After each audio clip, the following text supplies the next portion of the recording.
Muy buenas, espectadores de Estado de Alarma. Este es el programa El Veredicto. Como siempre, pues tenemos tres grandes especialistas que nos van a comentar los asuntos más importantes de esta semana que están afectando a nuestra nación y a nuestra sociedad. En concreto, vamos a hablar del recurso que ha dicho que va a interponer Ayuso ante la Audiencia Nacional por el cierre de la Comunidad de Madrid por parte del gobierno. Recordemos que sacó Sanidad un BOE diciendo pues una serie de medidas que tenía que tomar la Comunidad de Madrid de forma casi inmediata. Ayuso ha dicho que no va a entrar en rebeldía, que la Comunidad de Madrid no es rebelde, no son independentistas. Entonces ha dicho que va a cumplir con lo ordenado, pero que lo va a recurrir ante la Audiencia Nacional. ¿Es recurrible esto? ¿En qué va a consistir ese recurso y si va a prosperar? Todavía no lo sabemos. Nos lo van a comentar nuestros especialistas. También vamos a hablar de lo que ocurrió este 1 de octubre. Ha habido disturbios en Barcelona. Es sorprendente, ¿no? Que cierren de esta manera la Comunidad de Madrid, pero que luego en Barcelona ocurran este tipo de altercados, un montón de gente arremolinada, disturbios, gente muy pegada, la policía tiene que intervenir, pues como si no hubiese virus. Las imágenes que hemos visto podrían ser perfectamente las de hace un año, o 2 años, o 3 años. Eh, la verdad es que hemos visto también quemas de banderas nacionales. Y bueno, seguimos con el mismo tema de siempre, ¿no? El tema del independentismo, la rebeldía, quemas de banderas nacionales, también de imágenes del rey, que recordemos que no pudo asistir pues a ese acto de los jueces en Barcelona por orden del gobierno, porque supuestamente tenían que proteger de alguna manera su integridad. Vamos a hablar también de la inhabilitación de Torra, que ha tenido lugar también esta semana. El Supremo pues, ha ratificado, ¿no? Esa sentencia. Ha dicho que, pues, bueno, que finalmente se tiene que largar Torra. Está inhabilitado. Torra ha dicho que no se va a rendir. Ha hecho una especie de desafío contra esa sentencia. Entonces, ¿puede recurrir Torra esa sentencia? ¿Qué va a pasar con todo este tema de la inhabilitación y cómo lo han visto nuestros tres especialistas? Que paso a presentároslos. Tenemos con nosotros hoy a Juan Martínez Soler, que se estrena en El Veredicto, es abogado de Marbella. ¿Qué tal, Juan? Muy bien, gracias. Tenemos también a Alfredo Herrera, que bueno, ya es un típico en este programa, ¿no? Alfredo, ¿qué tal? Hola, ¿qué tal? Buenas tardes. Me alegro verlos. ¿Qué tal? Y tenemos a Cándido Conde Pumpido. ¿Qué tal, Cándido? Muy bien, aquí una semana más a generar comentarios. Eso siempre, porque a ti te tienen crucificado. Parece que no aceptamos tener visiones diferentes de las cosas, solo aceptamos la nuestra. Evidentemente yo, si estoy en este programa, es porque independientemente de la visión que tenga, me gusta y me enriquece ver las opiniones de todos. Claro, y tú siempre vas a estar invitado, Cándido, porque también te consideramos un gran abogado, un gran jurista. Vamos a empezar a hablar del tema tan preocupante de la Comunidad de Madrid, porque estamos hoy a viernes, parece que mañana nos encierran otra vez aquí en Madrid. Bueno, también ha sido por zonas y demás, pero bueno, ha dicho Ayuso que va a cumplir con lo ordenado por el gobierno, pero que lo va a recurrir ante la Audiencia Nacional. ¿Esto cómo lo veis vosotros? Alfredo, por ejemplo, empieza tú. Bueno, yo lo que veo que esto es una lucha política, ¿no? Es decir, aquí me parece a mí que las razones sanitarias se están al margen, ¿no? Las críticas ácidas en su día de Ayuso contra el gobierno central por las medidas que cuando estaba en estado de alarma, pues ahora se revierten y bueno, pues yo lo interpreto como una vendetta porque realmente cerrar Madrid, como ha dicho Ayuso, es una ruina, una absoluta ruina económica. No nos moriremos de COVID, pero nos moriremos de hambre. Justo dice que lo va a recurrir. Ya hubo algunos recursos durante el estado de alarma, recordaréis, y fueron todos rechazados porque evidentemente las competencias son del gobierno central. Veremos a ver qué pasa. Pero yo me temo que debieran los políticos dejar al margen los temas políticos y centrarse en el bien común, ¿no? Cosa que no se está haciendo. No culpo a uno ni a otros, pero bueno, la verdad es que el despiste que nos genera a los ciudadanos es tremendo, ¿no? No sé si esto está basado en razones realmente sanitarias o son razones políticas. Pero ese recurso que va a interponer Ayuso, esto es algo inédito, o sea, no se ha puesto nunca un presidente de una Comunidad de Madrid que interponga un recurso ante la Audiencia Nacional contra el gobierno. Además es que yo no sé, porque esto ya es de una particularidad tal que yo no sé ni si la Audiencia Nacional tiene competencia para admitir un recurso y qué tipo de recurso sería o sea, un recurso extraordinario, un recurso, o sea, ¿cómo sería?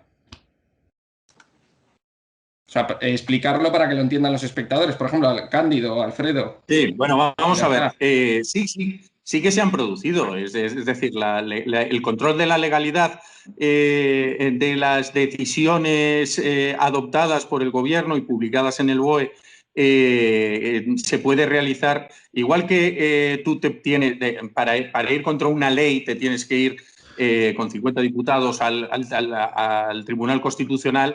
Cuando tienen un rango inferior, como en este caso, que es una orden, te puedes presentar un recurso y además tienes precisamente la Audiencia Nacional y puedes incluso presentar, que yo creo que es lo que habrán hecho, unas cautelarísimas, unas medidas cautelares que se resuelven de forma urgente para ver si se suspende la aplicación de esa ley en tanto en cuanto se resuelve el recurso principal. Es decir, que podría incluso quedar paralizado en breves horas.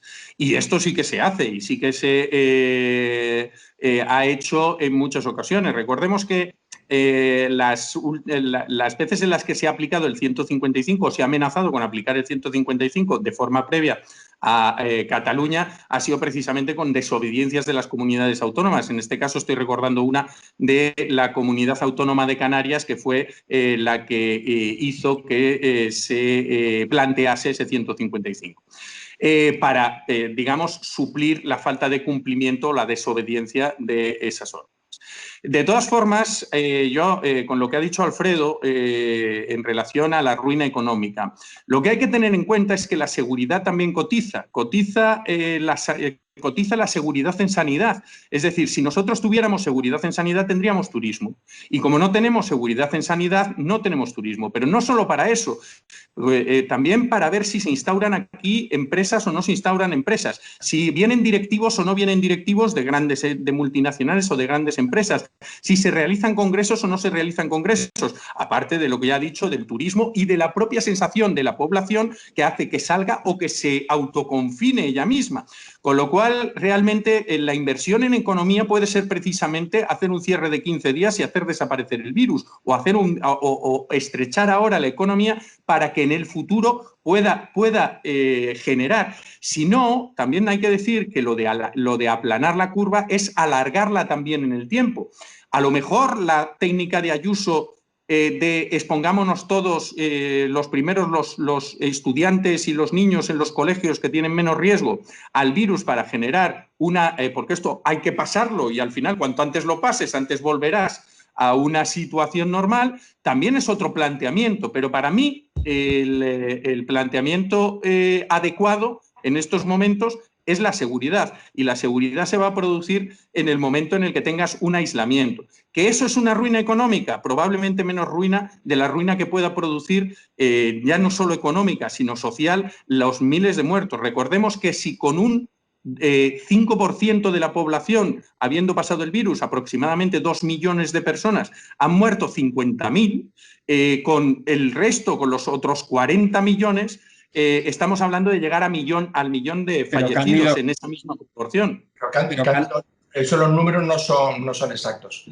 Mira, yo respetando por supuesto lo que tú dices, mira, hemos estado 2 meses confinados y en cuanto se han abierto las puertas estamos otra vez. Yo creo que hay que convivir con este virus. Hay que intentar conseguir la inmunidad de rebaño.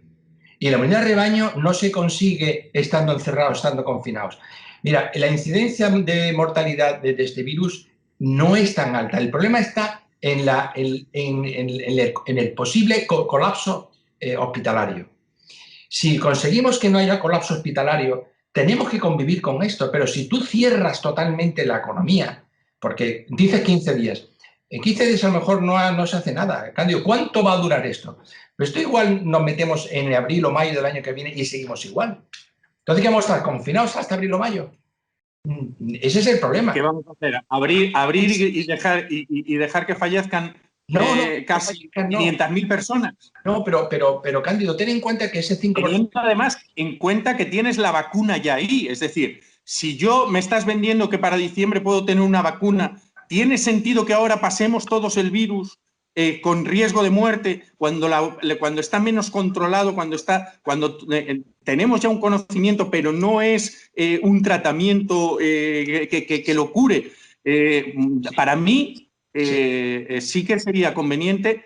Incluso además hay una cosa muy clara. Ayuso decía y reclamaba al gobierno que cómo no se había cerrado antes. Y se lo decía en el momento y se lo tiraban unos a otros a la cabeza. Tú decías, no quiero culpar a unos a otros. No, hay que culparlos a todos. En estos momentos la gestión es mala de la comunidad, la gestión es mala de los ayuntamientos, la gestión es mala del gobierno.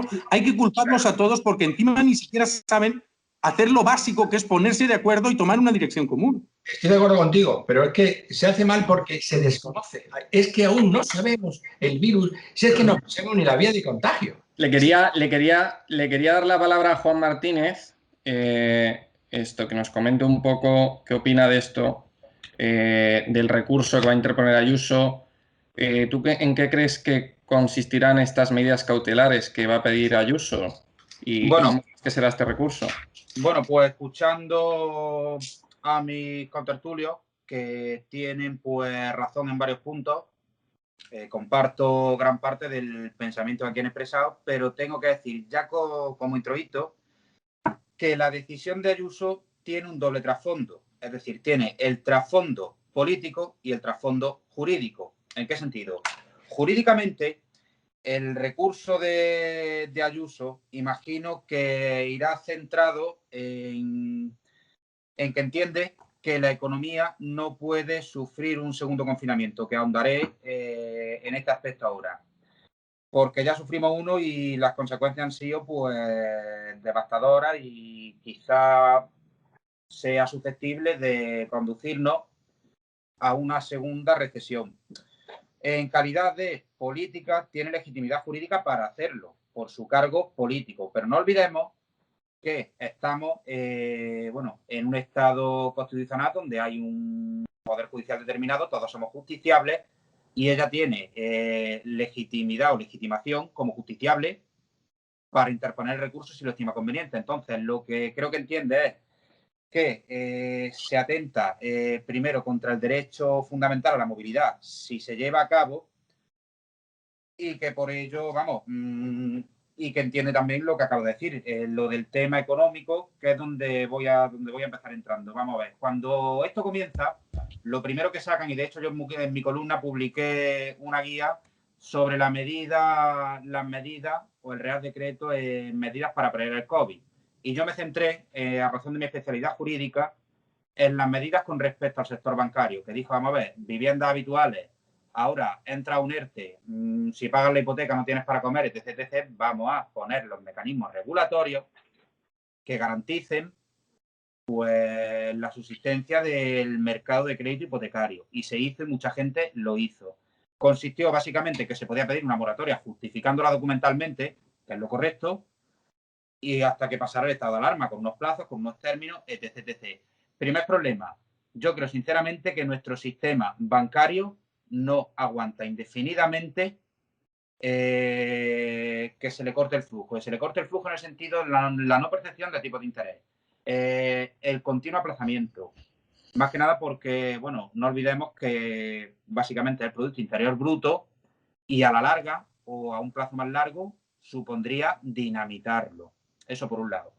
Esto desde el punto de vista jurídico-económico. Ahora, el trasfondo político que yo señalo, pues mire usted, yo entiendo la decisión de la presidenta en el sentido de que había una serie de medidas que se estaban paliando, que se estaban haciendo los test, etc, y ella lo que dice, con bastante razón, es, mire, aquí se estaban implantando las medidas y de repente ustedes corto y cierro y de vuelta a confinamiento. Pero eso obedece a un poco, digamos, a un diálogo de sordos político, que no jurídico, que es lo que yo estoy diciendo. En el sentido de que, mira, siendo crítico, hay que, desde aquí quiero hacer un llamamiento al sector político sin posicionarme, porque tengo mi conciencia política, pero no he venido aquí a hacer política hoy, de que veo que los señores políticos deben dedicarse a construir y no a destruir, y a abogar por el diálogo. Esto en todos los sentidos. Pero sí que entiendo su postura en este caso de decir, vamos a ver, aquí había unas medidas, se estaban probando unas medidas y de repente se las corto y vuelta otra vez. Sean conscientes de que se está yendo contra el derecho fundamental a la movilidad, de que se está estancando aún más la economía y por eso voy a pedir el recurso. ¿Qué pasa? Que el recurso no es yo hago un escrito y esto funciona de forma sumaria. Para eso tenemos a nuestros ilustres magistrados de la Audiencia Nacional que decidirán si es pertinente o no es pertinente después del debate que corresponda. Es lo que quería decir. Yo hay una cuestión que sí, desde el punto de vista jurídico de las medidas, yo creo que por mucha ley de sanidad que tengamos, por mucho subterfugio que queramos hacer mediante la adopción de las medidas, la Constitución es la Constitución y no podemos saltárnosla. Y la Constitución establece unos derechos para todos y dentro de esos derechos está la libre circulación, el libre movimiento por todo el territorio nacional, incluso por el territorio europeo. Con lo cual, si tú quieres limitar esa movilidad, no lo vas a poder hacer si no utilizas uno de los elementos y de los instrumentos que te da precisamente esa Constitución para poder limitarlos, que es el estado de alarma o otros estados que pueden ser incluso, y que ya dijimos en su momento, más adecuados por la limitación permanente de la movilidad que se da, porque incluso hablábamos durante Cándido, el estado de alarma... El tema del control de la movilidad y el confinamiento es más de un estado de excepción que de un estado de alarma. Eso es lo que yo estaba diciendo. Ya hablábamos que el estado de alarma podía ser incluso insuficiente, pues imagínate si ni siquiera hay estado de alarma. Realmente tú puedes decirle a 4,5 millones de personas que no pueden salir del municipio, ya no de la comunidad, del municipio, de su ciudad. Eso sí, para ir a trabajar sí, lo cual no se entiende. El problema, además, es cómo llega esto a la ciudadanía. Oiga, mire, me van a limitar a mí la movilidad, me van a limitar mis derechos y encima lo van a hacer sin que tenga una lógica, porque si me dices es para que el virus no se expanda, pero si voy a coger el metro y está testado, ¿por qué no puedo ir a un bar? Si voy a coger y voy a tener que salir de la zona que está y me voy a ir a trabajar a Vallecas y luego voy a volver a mi zona, ¿por qué limitación y qué cubre ese confinamiento parcial? Absolutamente nada. Las medidas tienen que ser lógicas para que la ciudadanía no se rebele contra ellas. Claro, Cándido, pero te voy a decir unos datos que son de hoy, que los contagios caen por debajo de los 1.000 casos en 9 de las zonas restringidas por Ayuso hace 2 semanas. O sea, están funcionando ese tipo de medidas, porque es cierto que se centraron en zonas que... Suben en otros sitios, con lo cual no ha funcionado. Podrá funcionar ahí y habrá menos contagio, digamos, local, pero eso no implica que estés encapsulando y que de ahí no esté saliendo. Claro, es un tema complicado. La cuestión cívica... Y la cuestión cívica, ¿qué me decís, compañeros, de la cuestión cívica? Porque, como señala Alfredo, tenemos que aprender a convivir con el virus. Como está diciendo Cándido, que lleva toda la razón, como yo le digo, lo del metro y el bar, ¿por qué este sitio sí, por qué este otro sitio no? Vale, hasta ahí. Pero también se trata de, mira, dicen que la mejoría empieza por uno mismo.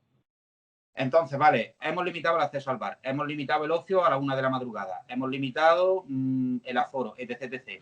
Pero no se puede hacer nada si en domicilios particulares, en residencias particulares, sigue habiendo macrofiestas. A ver cómo concienciamos, sobre todo a la población joven, digamos, de que esto no puede llevarse a cabo, porque es que parece un desafío a lo que es la consecución de la normalidad. Es decir, como no podía al bar, pues ahora te vas a enterar porque me estás fastidiando y nos juntamos 20 en un piso y hacemos un macrobotellón. Entonces claro, yo creo que esa es la parte difícil, es decir, aplicárnoslo a nosotros mismos. Claro, es que precisamente las últimas estadísticas dicen que en el seno familiar es donde se están produciendo más contagios. Que es lo que dice la gente del ocio. Dice, vamos a ver, yo por mi trabajo, bueno, y por mis relaciones personales, tengo relaciones muy estrechas con gente que son empresarios, sobre todo de la noche, que tienen bares, y dicen, sí, tú dale a la hostelería que aquí, machaca la hostelería que aquí podíamos controlar nosotros quién entraba, quién salía y que se guardara la distancia. En fiestas particulares, a ver quién lo controla. Dice, es que no tiene sentido ninguno y yo pienso que es cierto. O sea, y también creo que un incumplimiento lo mismo va a ser a las 10 de la noche que a las 2 de la mañana, para el que quiera incumplir. El problema más grave con el que nos vamos a enfrentar ahora es que, además, mire, si los contagios se producen dentro, en el interior, cuando cierran las ventanas, cuando están mal aireados, es muy difícil que se produzca fuera. Por ejemplo, yo no entiendo que se cierren los parques, que se cierren Oiga, pero si precisamente en los parques, si usted cierra los parques, se va a aglomerar gente en otros sitios. Claro. Si es que tú cierras un parque en Vallecas, ¿qué quieres? ¿A los niños jugando en las aceras? Porque los vas a tener, porque si lo que estás haciendo es precisamente lo contrario de lo que realmente se necesita, que es precisamente tener espacios amplios donde la gente no esté cerrada, sin ventilación y pueda coger el virus. Claro. Si tú estás manteniendo los centros comerciales con ventilaciones normalmente deficientes, pero sin embargo estás cerrando los parques, no tiene sentido ninguno. Claro, yo es que por eso estoy en contra del confinamiento, y perdonar, porque es absurdo. Mira, está claro que los contagios se están realizando, se producen en lugares cerrados y sin ventilación. ¿Y qué conseguimos con el confinamiento? Pero si lo que hay que hacer es, primero, concienciar y que cada uno seamos conscientes. O sea, mira, si tú vas a hacer esta noche a salir a cenar con unos amigos, pues ya es otro día quizás, vamos a dilatar eso. Pero ¿cómo vas a cerrar los parques y jardines? Si precisamente eso es... ¿Dónde van los niños? Estoy de acuerdo totalmente con Cándido. Pero es que el confinamiento tiene sus pegas también. Es decir, más vale una... Y lo que no puede ser tenerlos en el colegio jugando en el patio, pero que luego no puedan ir al parque. No tiene lógica. Eso sí que es verdad. Bueno, vale, volviendo, vamos a lo del recurso, yo os quería preguntar si nos parece, teniendo en cuenta el panorama que tenemos, bastante coherente interponer un recurso en el sentido de que sea ya la jurisdicción, en este caso la Audiencia Nacional, la que se pronuncie si sí o si no. Porque viendo los vaivenes políticos, ya he explicado los motivos de Ayuso, pero que mañana a lo mejor en vez de cerrar, el gobierno cambia de opinión y yo veo esto que es completamente cambiante. Y lo de estar de acuerdo el día anterior, que salga el vicepresidente de la comunidad diciendo que hay un principio de acuerdo y luego ponerte en el no lo veis una posición política de emperramiento, además, que únicamente fomenta el enfrentamiento y no es nada constructivo. Sí. Que no digo que ella no haya hecho lo mismo también, publicándolo por las gradas. Da igual, lo que se ha hecho, sí. Hombre, vamos a ver, también lo mismo que se está haciendo en Madrid se podría hacer en Cataluña, como hemos visto, ahora vamos a hablar de eso, y a Cataluña no la están machacando como a la Comunidad de Madrid. Y es que eso también hay que decirlo, porque los criterios se queja son para todos. Hay un castigo político, Es un castigo los criterios publicados son para todos. Son para todos, son para Cataluña, son para todas las comunidades. Yeah. Con lo cual, yo no veo... Lo que sí que veo un agravio es cerrar Getafe y no cerrar otros sitios con rentas más altas. Cerrar, digamos, además, lugares o confinar lugares donde siempre el signo político que gobierna es parecido. Ahí, por ejemplo, tenemos la excepción de Alcobendas. La excepción de Alcobendas, donde Alcobendas, desde luego, no es un bastión socialista, ni mucho menos, aunque ahora sí que también se ha producido o no ha habido no se ha producido, o el alcalde que hay no está tan en la cuerda de Ayuso, ¿no? Pero si lo haces simplemente de unos lugares y de otros no, ¿tiene algún sentido? En Alcobendas ahora ¿No se benefició el resto de España del confinamiento cuando Madrid estaba peor, precisamente, y por eso no llegó a cifras tan altas? Porque se hizo temprano. ¿Qué pasa? Que ahora lo vamos a acabar haciendo, pero lo acabaremos haciendo demasiado tarde. Otra vez. Cándido, pero a ver, el tema se hizo a raíz de lo que tú estabas comentando y pasamos al siguiente tema, se hizo famoso un vídeo viral de una señora que vivía en La Moraleja y que decía que ella, la criticaron mucho, salió Rejón diciendo que parece que ahora contagiarse es de pobres y tal y cual, porque la señora decía, claro, yo vivo en un chalet aislada, salgo a la calle, no hay nadie, o sea, yo no tengo contacto como la gente de Alcobendas, que a lo mejor vive en un bloque de pisos y demás, y la criticaron. ¿Qué pasa? Que es de lógica que si tú vives en un bloque de pisos abarrotado, estadísticamente es más probable que te contagies que si vives en un chalet con un terreno de 10.000 metros y que salgas a la calle, porque la moraleja es que no hay ni Dios en la calle muchas veces, entonces claramente es más probable. Es que es de pura lógica. En que encierren zonas como por ejemplo Getafe o zonas más humildes, es políticamente, puedes considerarlo políticamente incorrecto y puedes considerarlo incluso injusto. Pero es que la vida es así. O sea, que haya barrios que estén abarrotados. Pues eso es lo que pasa en Madrid. La vida es así y es en todo el municipio, no en Vallecas, no en el distrito pobre. Y los distritos ricos se acabarán beneficiando si esa es la medida que hay que tomar, porque no llegarán a los niveles de contagio que hay ahí. Con lo cual, lo lógico es hacerlo general, no hacerlo encapsulado, pero sin encapsular realmente, porque luego tienes el metro atestado de gente. Ya. Bueno, pasamos al siguiente tema. Hemos tenido ahora los disturbios que todos hemos visto otra vez en Barcelona. Han estado mis compañeros de estado de alarma, ha estado Javier Negre grabando con Vito, con Fernando. Han estado ahí tras las líneas enemigas, con el tema de la quema de contenedores. Han estado con Kake, que lo tuvo que escoltarle los Mossos porque le estaban agrediendo y lo tuvieron que sacar y escoltar, pues haciendo un alarde otra vez los CDR de una falta de pluralidad, ¿no? y un atentado hacia los medios de comunicación y hacia la libertad de prensa. Entonces, también hemos visto quemas de banderas nacionales otra vez y quemas de imágenes de los reyes y demás. Entonces, quería que comentaseis todo esto, porque aquí en estos disturbios se han producido bastantes delitos, ¿no, Alfredo? Se han producido delitos, pero ya estamos acostumbrados. Pero es que eso sí que es un comportamiento fascista, tanto que ellos critican. Lo de los CDRs es alucinante, pero es que tienen absolutamente... Es que no pasa nada. Un paréntesis, ¿lo habían nombrado a los CDR organización terrorista? No. ¿Quiero recordar? No, vale. No. ¿Deberían nombrar a los CDR organización terrorista? Deberían, pero no se va a hacer nunca, vamos. No se va a hacer nunca, eso es imposible. ¿Cumple las condiciones para ello, según el derecho? Yo creo que no, yo creo que no.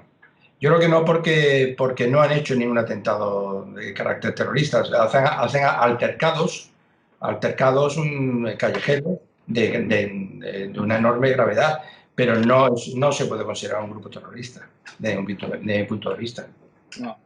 Si considerases a los CDR un grupo terrorista, tendrías que considerar a lo mejor a los sindicatos, a los comités de empresa, de astilleros, de mineros, que han protagonizado manifestaciones y protestas con mucha más violencia incluso de la que hemos podido ver en otros momentos. Yo no estoy justificando esa violencia ni por un lado ni por el otro. Sí que entiendo que existe un derecho a la manifestación y ese derecho a la manifestación no es un derecho autorizable, sino es un derecho que tú comunicas y salvo que haya unas excepciones muy graves que impidan que puedas realizar esa manifestación, como en estos momentos podría ser el COVID, debería de autorizarse o no debería de negarse la posibilidad o de prohibirse la posibilidad de manifestarse como derecho también recogido de todos en la Constitución.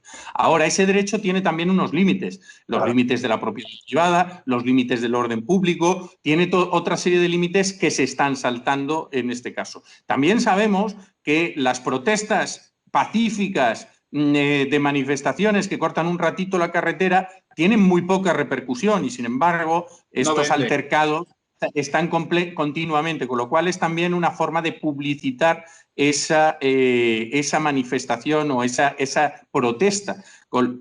Pero hay que tener en cuenta los derechos también del resto de ciudadanos, que no pueden estar sometidos continuamente a cortes de circulación, a no poder circular por su propia ciudad. Con lo cual, yo creo que ponderando tanto lo uno como lo otro, primero debemos de garantizarnos el derecho que tenemos todos también a manifestarnos y a manifestar nuestras ideas y a poder manifestar nuestro desacuerdo con decisiones judiciales, políticas o las que sea. Nadie se diría, por mucho altercado que hubiese, que manifestaciones del Me Too o de la manada o contra la sentencia de la manada, por mucha repercusión que tuvieran, por mucho altercado que hubiese, incluso en las mismas pudiera tener un carácter terrorista, y aquí tendremos también que intentar no martirizar a determinadas figuras y no darles precisamente lo que quieren muchas veces en ese discurso. No es que el España nos oprime, el Estado no nos deja ni siquiera nuestros derechos. Manifestarse está perfectamente recogido en nuestra Constitución y es perfectamente constitucional. Sí, pero esos mismos que estoy de acuerdo contigo, Candio, pero esos mismos que alegan su derecho a manifestación, si otro grupo con divergencia absoluta en su opinión e intenta manifestarse, los agreden. Es decir, ellos sí tienen derecho a manifestarse, el resto no. Que sí, eso es para mí el comportamiento fascista. Pues el derecho es de manifestarse tanto de unos como de otros, con lo cual tendrá que garantizarse tanto el derecho de unos como el derecho de los otros. Otra cosa son esas manifestaciones en provocación. Es decir, sabiendo que hay una manifestación nacionalista, ir allí los independentistas a representarla, o sabiendo que hay una manifestación independentista, ir con la bandera de España a tirársela a la cara a los independentistas. A mí eso creo que es contraproducente en ambos sentidos. Vale, muy bien, pero no olvidemos que se están manifestando por la independencia, en sentido general. Y entonces debe de entenderse que existen dos tipos de nacionalismo, el centrípeto y el centrífugo. El centrípeto es, respetando los límites del Estado de Derecho, yo pues reivindico mi identidad regional y cultural. Y luego está el centrífugo, que es lo que hacen estas personas, o mejor dicho, personajes, porque no tienen otro nombre. ¿En qué se traduce, desde un punto de vista técnico, lo que vivió ayer Javier Negre? Pues mira, en primer lugar, hablamos de que hay un delito de daños contra el mobiliario público. Hay un delito de atentado a la autoridad. Un delito de desórdenes públicos. Un delito de atentado contra la corona. Y en general, que es lo que me parece más grave, se produce un delito contra la libertad del resto de personas porque hay 7.609.000 habitantes en Cataluña y no creo yo que hasta el último sean independentistas. Con lo cual, como señala Alfredo, planteamiento fascista, como no piensas como yo, te vas a enterar. Eso es un delito contra la libertad. Y el más grave, que está por encima, aunque ya lo sabemos todos, que tristemente no hemos acostumbrado a convivir con él, con eso sí que convivimos y no con el virus, es a la continuada y nunca interrumpida prevaricación del gobierno, o mejor dicho, desgobierno independentista catalán. Eso sí que es grave. Prevaricando y prevaricando, según señala el Código Penal, no dejan de prevaricar. Y no dejan de prevaricar porque no persiguen los delitos. Y deberían perseguirlos. Y el Estado de Cataluña, o la situación que se vive en Cataluña, desgraciadamente, desde hace 3 años, pues mira, es constitutiva de que se dicten, según las competencias gubernamentales que tengan ellos atribuidas, que se dicten pues medidas de emergencia pues con carácter urgente, porque es una barbaridad y una auténtica aberración. Yo entiendo. Oye, a mí también me gusta ver a los Mossos defendiendo y que sea la propia organización autonómica la que esté, digamos, manteniendo la seguridad pues, para que no se acuse de represalia o de estar represaliando unas ideas políticas. Como bien dice el compañero, hay dos tipos de independentismo. Tú puedes ser independentista perfectamente y defender el independentismo dentro de la Constitución. La propia Constitución establece unos mecanismos para cambiarla y no es inamovible. Y fruto del consenso de todos podemos hacer una organización federal que probablemente cumpliría el requisito del independentismo de tener una soberanía nacional. Querría ir a más. Y eso podría, y evidentemente irían luego a más, pero es defendible. Es decir, no podemos privar a la gente de sus ideas políticas ni del derecho que tiene a defenderlo en convivencia, en una convivencia normal sí, pero y la democrática. Sí, Cándido, sí, eso la atenta sedición, ¿qué? contra la nación, contra la unidad La y contra la sedición misma está Constitución. penada, juzgada, los responsables Porque- están en la cárcel y evidentemente si se ha valorado que hay una sedición y si se valora que puede volver a producirse, habrá que intentar impedirla, pero Vale. no intentar impedir la defensa de unas ideas que se Claro, pueden defender en yo te democracia. entiendo, No, si Cándido, que la la defensa Constitución legal, sí. respeta, la Constitución respeta cualquier idea política que tú tengas que sea pacífica y respetable. Lo que pasa es que el independentismo, las ideas independentistas, ¿a qué llevan? Es que ese es el tema. O sea, las A la ideas violencia independentistas, exacerbada. nadie va a tener, porque no tiene sentido, nadie va a tener, o sea, no tiene sentido en su propia lógica. O sea, nadie va a tener una idea independentista y únicamente limitarse a defender esa idea, pues, de forma, pues, sin tomar acciones, sin tomar acciones que te lleven Sí lo haces, a ese sí lo haces. independentismo. Es que no tiene ningún Sí lo sentido. haces. Una persona que tenga ideas Rodrigo, sí lo haces. independentistas, Igual que hay partidos republicanos y también se defiende la república y se defiende el hecho de no tener una jefatura del Estado monárquica. Y eso se puede defender también en democracia porque se puede cambiar la Constitución y elegir otra jefatura de Estado. No, sí, Tú puedes vale, ser no es lo mismo. independentista o pero vamos a ver, nacionalista gallego y defender incluso el nacionalismo gallego hasta incluso el independentismo o una nacionalidad o ser una nación, el Estado gallego, y además estar defendiendo que esa nación esté unida al Estado a un Estado federal español, y eso es perfectamente defendible y no estás incurriendo en absolutamente ningún tipo de extralimitación ni te estás yendo a algo que tenga que ser delictivo inmediatamente. Eso es lo que también tenemos que ver. derecho de monarquía constitucional, sí, hasta donde yo tengo constancia, y no en un Estado federal. Entonces yo creo que los señores de Cataluña independentistas han confundido lo que es la democracia constitucional con el anuncio del IKEA. Bienvenido a la República Independiente de tu casa. Aquí nos gobernamos solos. Vamos a ver. Debe primar que no puede negociarse con los sediciosos porque están declarados sediciosos por la justicia. Y por tanto, como no se puede negociar con sediciosos, no debe darse lugar a ninguna clase de pacto, que es donde si no es con diálogo, ¿cómo vas a solucionar esto? Porque además una cosa son los condenados y otra cosa son los representantes. Si no es con diálogo, esto no se soluciona. Devolución de competencias a Madrid. Vale, se comenzará a dialogar cuando estos señores acaten la legalidad vigente y entiendan que si se quieren ir, no lo deciden ellos solos, que ahí el símil de la República Independiente de IKEA, sino que lo decidimos todos. Evidentemente, cuando empiecen a partir cambio de la Constitución por todos. ¿Cómo? Que si se va a cambiar la Constitución tiene que cambiarse con un consenso que, bueno, todos no, pero sí de una gran mayoría. Sí, por supuesto, pero no solo los catalanes. Y esa Constitución...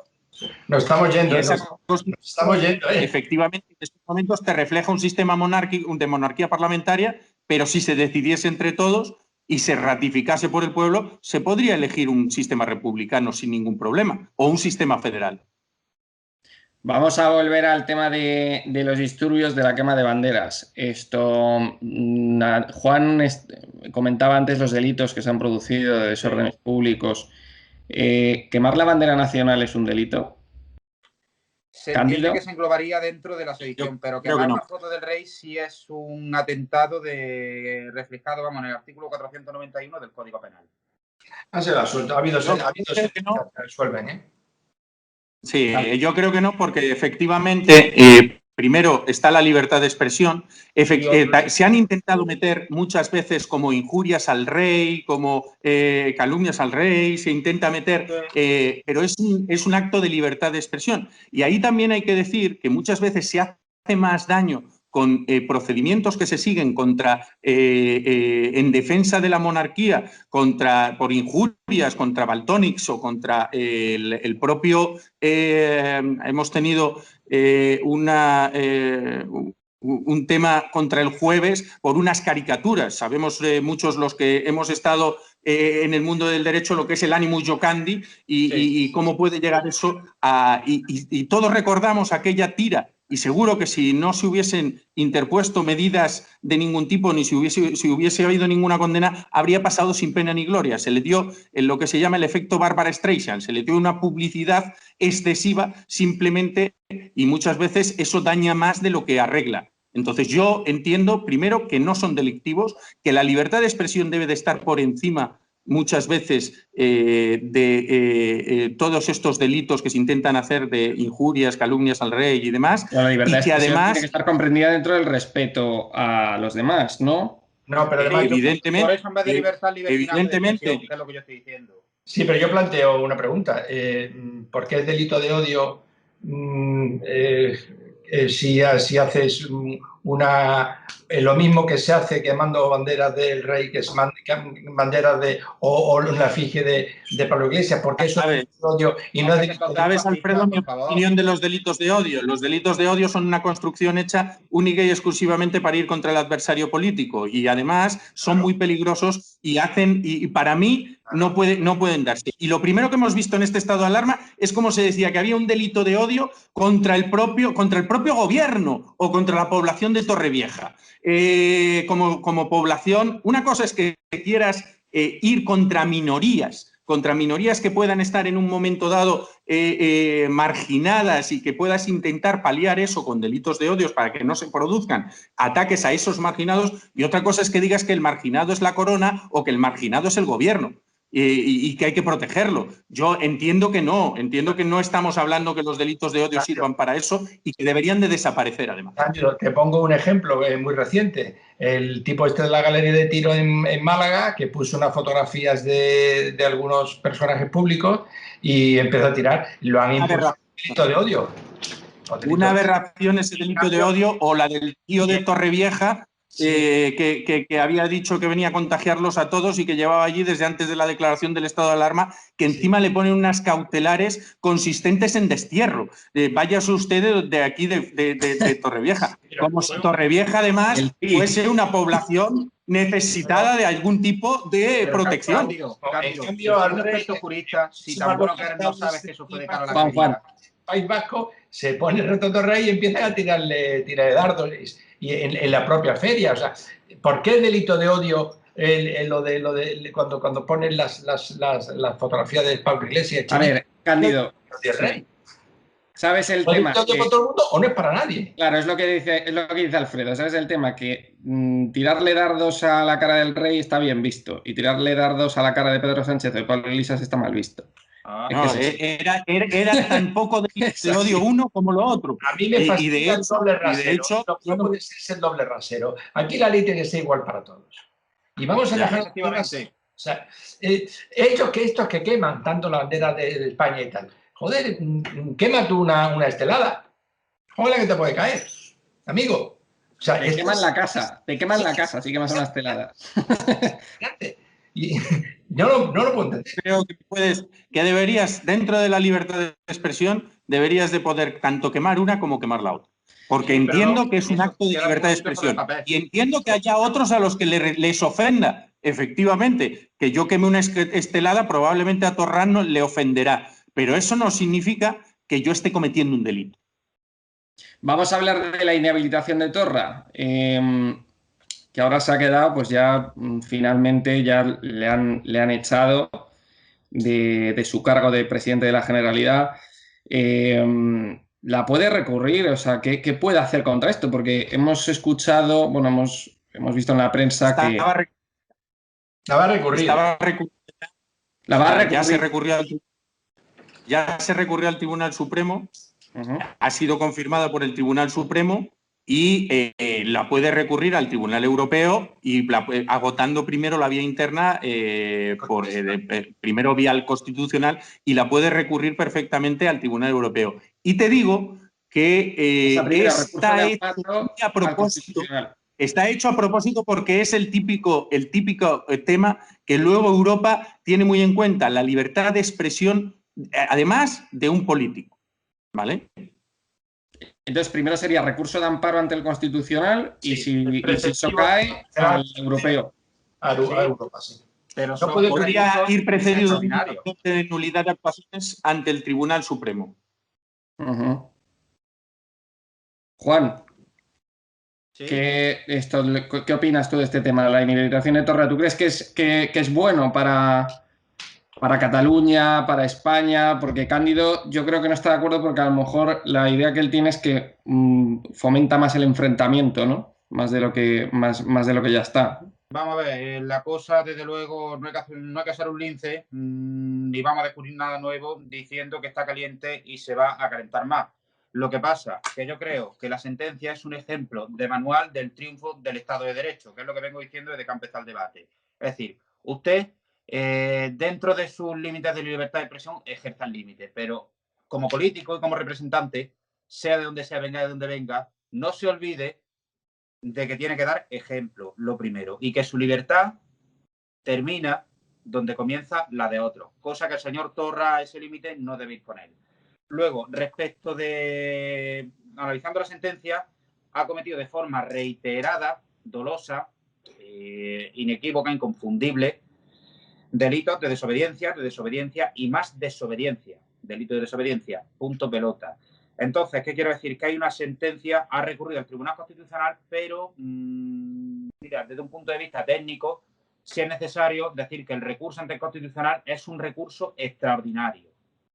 Otra cosa es la nulidad de actuaciones que bien señala Cándido ante el Tribunal Supremo porque aprecia defectos de forma. Pero es un recurso extraordinario. La jurisdicción termina cuando se pronuncia el Supremo. Es decir, porque entonces, si no, la justicia, ya no solo en un tema de este calado, en un tema tan grande, sino la justicia, y los abogados lo sabemos, no acabaría nunca si no se pusiera fin. Vamos a ver, primera instancia, segunda instancia, y luego, si corresponde, pues al Tribunal Supremo. Esto es un esquema muy simplificado de procedimiento. Vamos a ver, llega un punto en el que tiene que darse una decisión definitiva. Entonces, lo que ha pasado aquí. Distinto es que se vaya al Tribunal Constitucional, digo, de forma extraordinaria, porque las materias son muy reservadas, muy tasadas, y también lo que ha hecho este señor. Pero que no crea, vamos, lo que me parece alarmante es que esto se siga suspendiendo, y sin embargo, sea a la inversa, que es lo que estamos diciendo, lo que estaba diciendo Alfredo con el tema de las banderas, pues no pase. Me parece gravísimo, gravísimo. Es que además el ámbito del recurso... O sea, Alfredo, tú te lo has leído, ¿no? Yo me lo he leído, sí, me parece muy interesante, sí. Pero además el ámbito Cuéntanos, sí.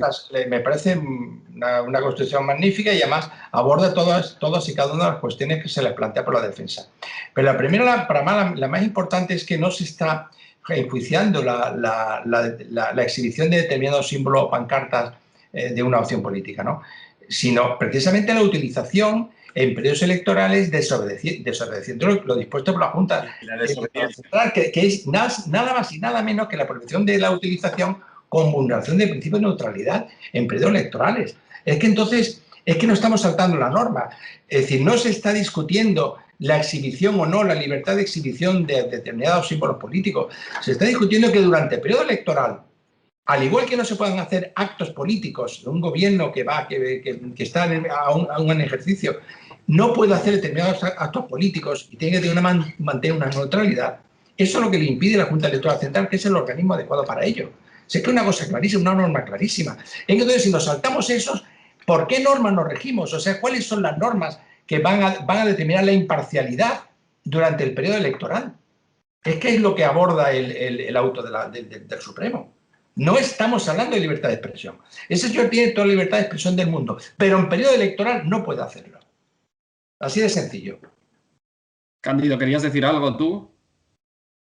Sí, bueno, realmente, efectivamente, no estamos hablando de una condena por lo que has expresado, por expresar esto o lo otro, sino que estamos hablando de una desobediencia, de que lo expresaste, te dijeron que no era el momento, igual que, que tampoco puedes hacer un meeting el día de reflexión, porque es precisamente un campo de juego que nos hemos establecido, y desde las instituciones no se puede hacer campaña política, y como se entendía que eso suponía hacer campaña política, se le dice y se le da la orden por quien es competente para ello, que es la Junta Electoral, de retirarlo y se desobedece. La desobediencia para mí está clarísima.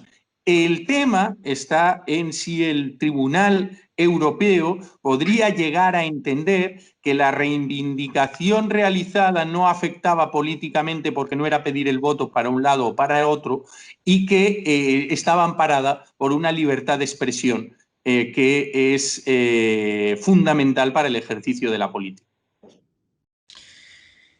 Pues muy bien.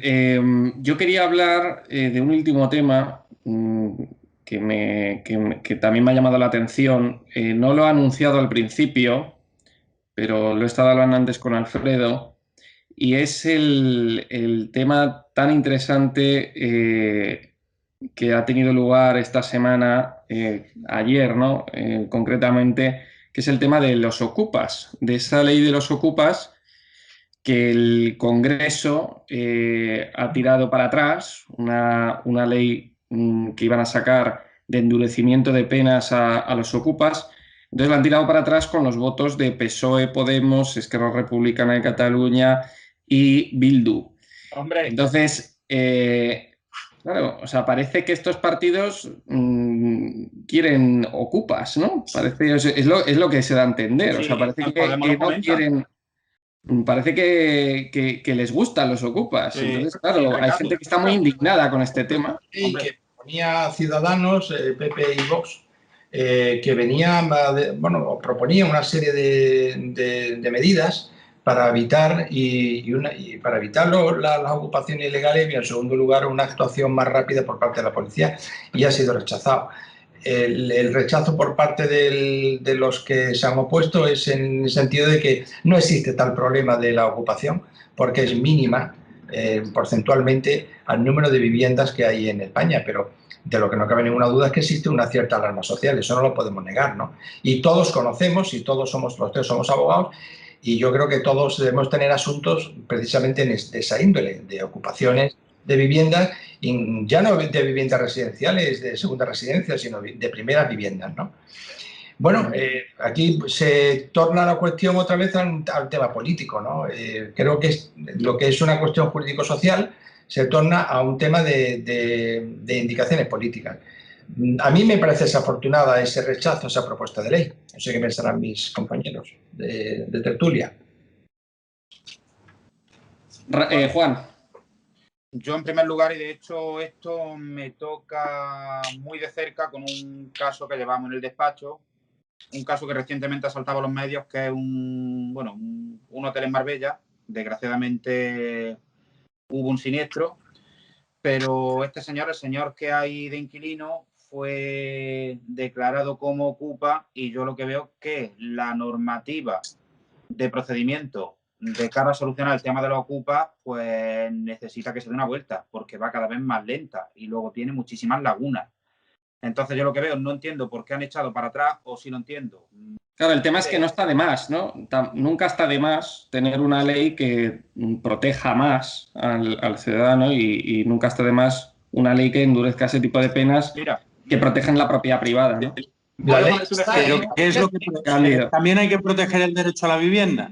Sí, es muy bien, decir, no estamos hablando de proteger únicamente el derecho a la propiedad, que además, según nuestra propia Constitución, está precisamente también sometida al interés público y al interés general. Incluso el derecho a la propiedad se puede someter, se puede expropiar, se puede, en función de que haya unos intereses que así lo estimen. Y lo que habría que hacer es velar sobre todo también por el derecho a la vivienda. No habría ocupas si no hubiese problemas de vivienda, si tuviésemos acceso a trabajos que dieran posibilidad. Yo quiero poneros un ejemplo. Hace 30 años, un padre de familia trabajando él solo, aunque fuera en la construcción, pagaba en 15, 20 años una casa y sus hijos vivían e iban al colegio sin ningún tipo de problema. Hoy, trabajando dos personas en una vivienda, en una familia, tienen problemas para llegar a fin de mes con un alquiler sin poder haber ni siquiera accedido a la vivienda. Vale. Con lo cual, si el mercado de la vivienda no, si los sueldos no son lo suficiente como para poder acceder a ese mercado de la vivienda, es un problema que vamos a seguir teniendo. Si no hay viviendas sociales a las que acceder, es un problema que vamos a seguir teniendo. Y yo creo que para atacar el problema no es dejar más gente en la calle que al final te va a robar, te va a secuestrar o va a cometer otros delitos y va a privarte de seguridad, sino que eso esté bien regulado y bien solucionado para que no haya necesidad de esas ocupaciones. De todas formas, también decir que lo normal es que la ocupación se produzca no de propiedades de personas, sino de fondos, de entidades bancarias que las tienen abandonadas. Vale, pero Bueno. yo pregunto, o lo que quería terminar, lo que pasa que es interesante lo que dice Cándido. Quería poner un ejemplo antes de hablar de otra cosa, de las lagunas que yo digo en el tema, sobre todo desde el punto de vista civil, en un procedimiento contra Ocupa. Imaginemos que yo tengo una persona determinada y la demando porque no tiene derecho a estar en una vivienda que es mía. ¿Qué pasa? Pues que llega el procedimiento, se me da la razón, etc. Y pongamos que el 20 de octubre está previsto pues que vayan el oficial del juzgado y que se desahucie a esa persona. ¿Qué pasa? Que eso es el día 20, pero que el 19 esta persona coge, se va y le dice a un amigo que se meta y tengo que volver a empezar un procedimiento contra el que hay ahora metido dentro. Entonces el cuento de nunca acabarse. Por eso pienso que el propietario está desprotegido. Luego continúo. Es que a mí me parece, vamos a ver, el acceso a la vivienda, claro que sí. El apartamento, facilitar el acceso, las viviendas sociales, las viviendas de protección oficial. Totalmente de acuerdo con Cándido. Ahora, de ahí a tener que destrozar el derecho a la propiedad privada, hay un abismo. ¿En qué sentido?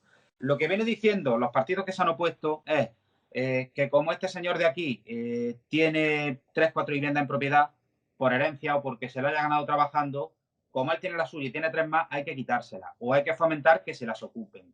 Que es lo que yo creo el mensaje peligroso que se está transmitiendo, o por lo menos lo que yo percibo. Y me parece aberrante. Me parece aberrante.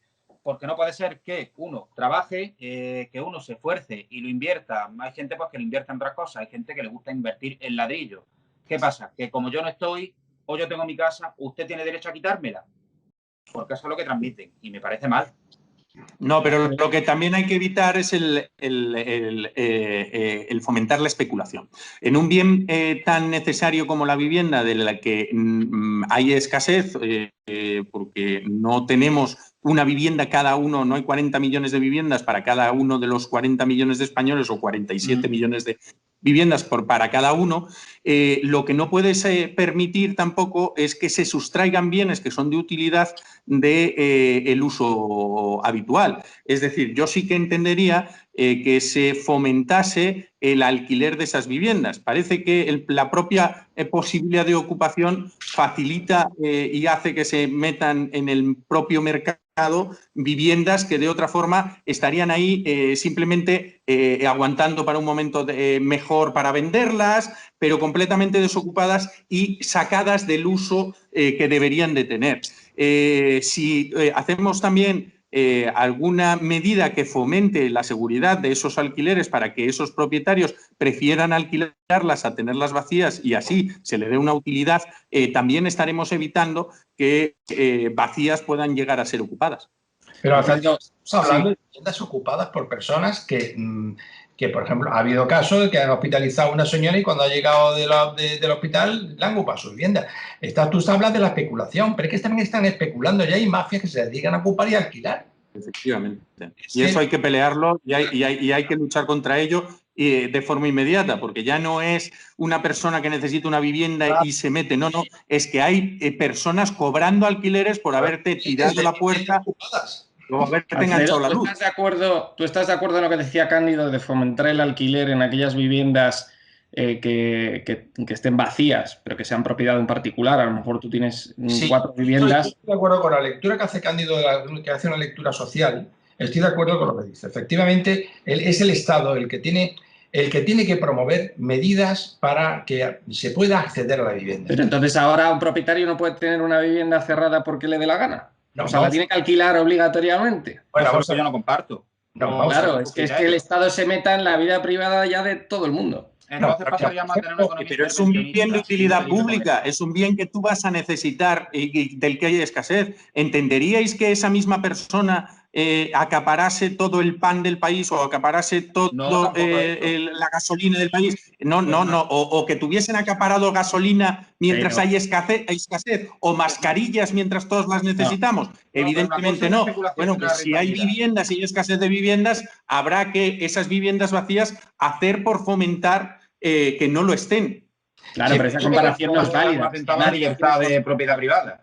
De toda la vivienda de España, ¿no? Sí, pero hay muchísimos ejemplos de los fondos buitres que tienen complejos completamente vacíos, sin utilidad. Ahí el Estado donde debiera de hacer algo. Evidentemente no me estoy refiriendo a un señor que tiene una vivienda, una segunda residencia y que no la tiene. No hablamos de la casa de la playa. No hablamos de la casa de la playa. Que tengas que alquilarla sí o sí y no puedas ir ni en verano porque la tienes alquilada. No. Hablamos de la vivienda de la abuela que murió y ahí está vacía y nadie la ha ocupado y nadie ha hecho nada y ya se venderá cuando nos pongamos de acuerdo todos los herederos. Claro, por ejemplo, o de los fondos buitres que te compran un edificio entero simplemente por especular para venderlo después por más sin ni siquiera querer sacarle rentabilidad alguna. Eso yo creo que son esos casos en los que el Estado sí debiera de hacer algo. Bueno, Juan, y vamos cerrando que se nos hace tarde. Sí, yo para acabar quería decirle a Cándido, vamos a ver, brevemente con esto. Una persona compra una vivienda con ánimo de alquilarla. Eso no es especulación, sino rentabilidad.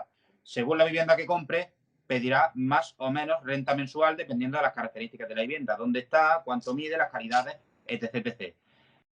Si el mercado está mal, o de momento ese uso es perfectamente lógico. En encontrar un inquilino, yo no tengo por qué ponerla de utilidad social, porque mi esfuerzo me ha costado poder comprarla.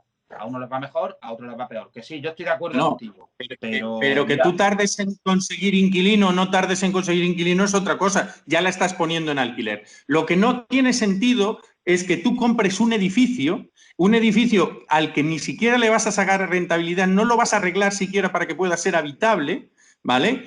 Lo dejes ahí esperando simplemente que ahora has pagado 5 y acabarás pagando 10 en un momento de mejor de bonanza económica. O esos fondos buitres que aprovechan los momentos de crisis como el que vivimos para hacerse con inmuebles que dejan vacíos y que cuando hay dentro de 3 años te los venden a unos precios mucho más altos de los que... Eso es pura especulación y es sustraer de la utilidad que tiene el bien esos bienes.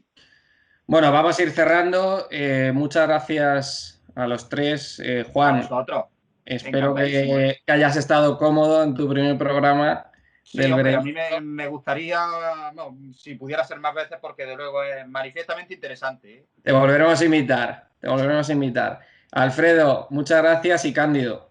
Muchas gracias. A ver si no te machacan mucho esta vez. Buen fin de semana a todos. Bueno, no te preocupes. Si me machacan. Oye, yo vengo aquí a decir lo que pienso, lo voy a seguir diciendo y no tengo ningún problema. También he de decir, ni tengo cargo público, he vivido siempre, ni tengo paguitas, no he querido nunca pedir ni subvención, ni ayudas, vamos, ni de guardería, porque entiendo que hay personas que las necesitan más que yo y no es mi intención ni con mis comentarios apoyar a unos o apoyar a otros. No, al contrario, es decir lo que pienso. Es que además te apoyo totalmente. Y no voy detrás de ningún cargo público tampoco.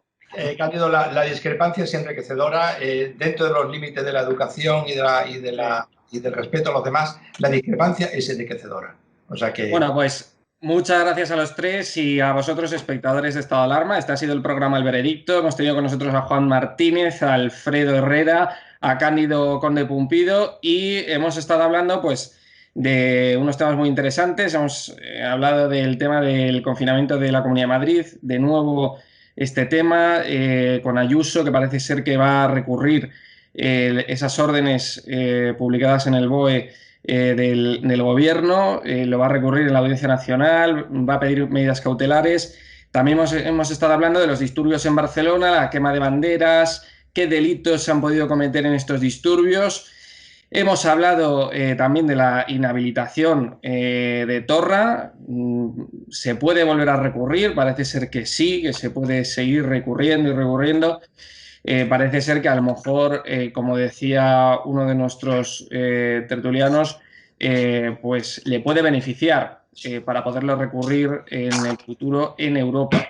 Hemos hablado por último también de un tema que no he anunciado al principio, pero que es bastante interesante y que ocurrió ayer, que es que han tirado para atrás, PSOE, Podemos, Esquerra Republicana y Bildu han tirado para atrás una ley, una propuesta que presentó Vox, PP y Ciudadanos para endurecer la ley contra los ocupas y proteger aún más la propiedad privada. Estos son los temas de los que hemos hablado con nuestros 3 invitados, así que muchas gracias, un saludo a todos y ¡viva España! ¡Viva! ¡Viva España! Venga, un abrazo.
Lo más importante que ha sucedido en la transición. Roberto, ¿quieres que nos cierren hoy el canal también, no?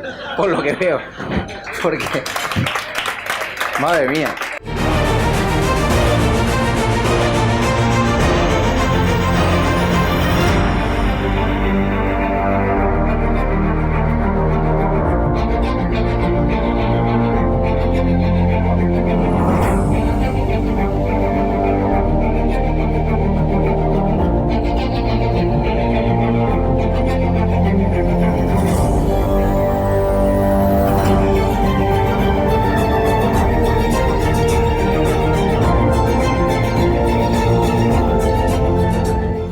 No va a tener, como mucho, más allá de algún caso diagnosticado.